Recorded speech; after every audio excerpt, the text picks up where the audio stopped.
ఒక మహిళ అక్కడే ఎండలో ఎంతో ఉష్ణోగ్రతలు పెరిగిపోతున్న ఈ ఎండలో ఆమె దుర్వాసన వెదజల్లుతుంటే కూడా అక్కడ కనీసం మనం కూడా ఒక 10 మీటర్ల దూరంలోనే దుర్వాసన వెదజల్లుతుంది.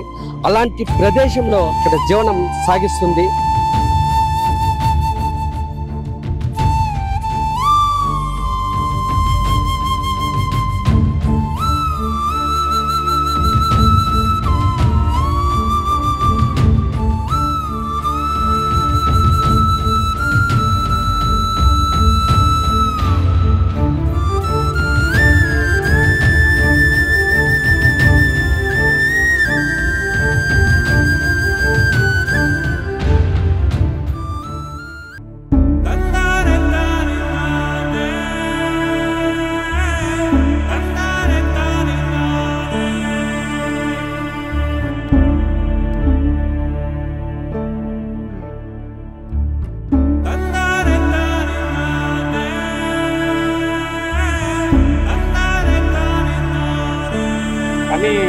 చాలా మంచి డెసిషన్ అయితే, చాలా మంచి మూవ్ అయితే. ముఖ్యంగా సుమన్ టీవీకి ప్రత్యేకమైనటువంటి ధన్యవాదాలు తెలుపుకుంటున్నాను.